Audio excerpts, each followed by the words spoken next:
All right, so back in example 6, we looked at the end behavior of um, power functions with negative powers. All right, so and we saw that they always go to 0 in the long run, right? Whether you go to positive infinity or negative infinity, the value always goes to 0. Now these effectively are negative power functions. This is just x to the minus r, right?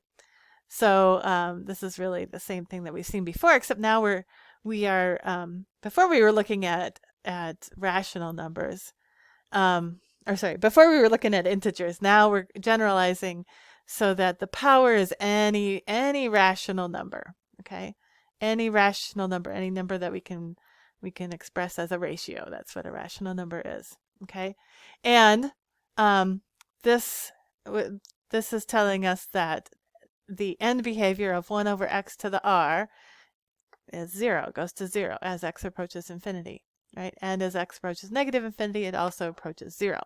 Just like we saw in example 6, except we're sort of generalizing a little bit more um, and allowing the power to be any rational number and not just an integer. All right. Now that's going to help us look at the end behavior of these rational functions. Okay. Now, the trick that we're going to use for evaluating the end behavior of these irrational functions is to divide the numerator. Here, let me see if I can. let me highlight this. We're going to divide the numerator and the denominator by the highest power of x in the denominator. Okay, that's the key thing here. So let's see how we can do that. Here we want to effectively look at the end behavior of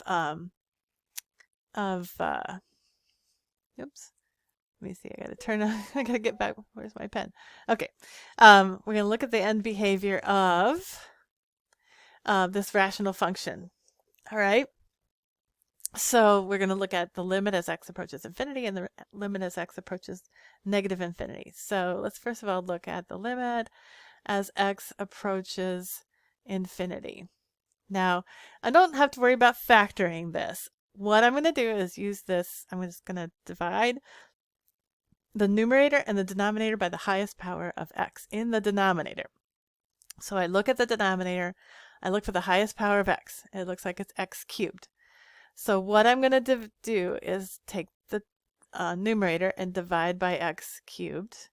And I'm going to take the denominator and divide by x cubed. Okay. Now I'm not changing the value of the function by doing that, right? Because I'm essentially just multiplying by 1, right? Because I'm just multiplying by 1 over x cubed over 1 over x cubed. But okay, let's see what we get when we do that. So I divide 3x cubed by x cubed, and I just get 3. I divide 6x squared by x cubed, and I get 6 over x, right? Because I can cancel a couple factors of x. And then I'll have 5 over x cubed. Okay, and then, again, now I'm going to divide the denominator. So I'm going to get 5 plus 3 over x squared minus 7 over x cubed. All right.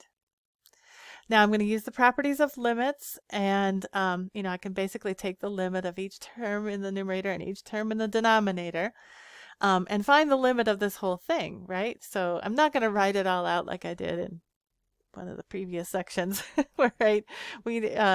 So I know that this, when I take this limit, I'm going to be left with 3 in the numerator. 6 over x goes to 0. 5 over x cubed goes to 0. All right. So then I have a 5 in the denominator, and then these other terms go to 0. All right. And so what I'm left with is 3/5. So the limit as x approaches infinity of this function f of x is 3/5. Okay, so effectively we have a horizontal asymptote at 3/5. All right, so let's see what happens as x goes to negative infinity. Now, you'll get to the point where maybe you won't need to do these separately, but you have to kind of be careful here. So, but I'm going to do the same thing. I'm going to divide the numerator and the denominator by the highest power of x in the denominator. So, but I'll end up with the same thing here. So I'm just going to copy this down. and 5 plus 3 over x squared minus 7 over x cubed. Okay. Now, again, all of these terms where, 6 over x or 5 over x cubed or 3 over x squared, those are all going to 0, and I'm going to be left with 3/5. All right, so whether I go to positive or negative infinity, the limit goes to 3/5. Okay, so let's just do that a couple more times here. Let's look at this one.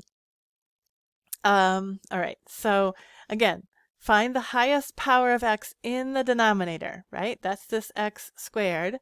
All right, so I'm going to do the limit as x goes to infinity, and I'm going to divide everything by x squared. So x over x squared gives me 1 over x minus 4 over x squared, right? Dividing everything by x squared. This is a 1 plus 3 over x minus 7 over x squared.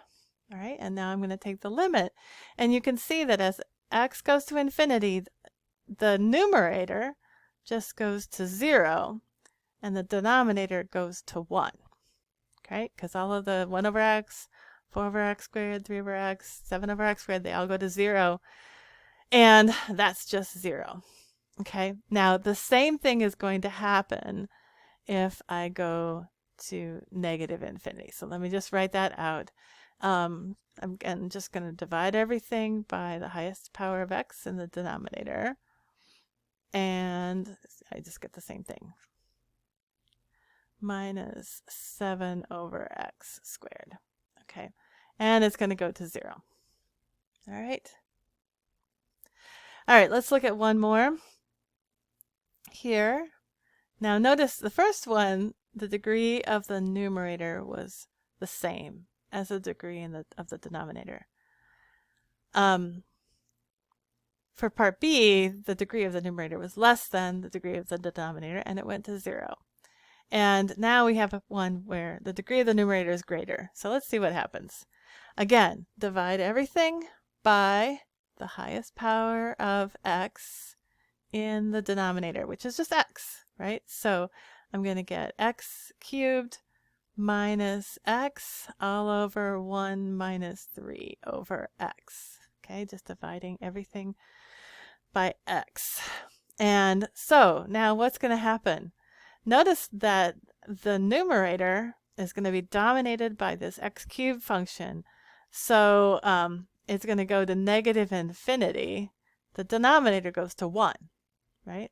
So negative infinity over 1. So it's just going to go to negative infinity, right? Oops, sorry. Positive infinity. What am I saying? Because we're going to positive infinity here. So it's going to be positive infinity. I'll just rewrite this. All right.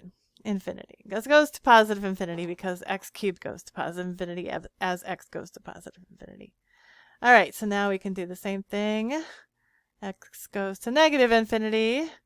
All right, and again, we're going to divide everything by the highest power of x in the denominator. So we get the same thing. Whoops. X cubed. That's supposed to be x cubed. Over 1 minus 3 over x. Now, all right, now we're going to negative infinity. So x cubed is going to go to negative infinity. All right, and so this whole thing is going to go to negative infinity. All right. All right, let's see. I think that's it. That's all I have. That was kind of a lot, but I'll see you in class.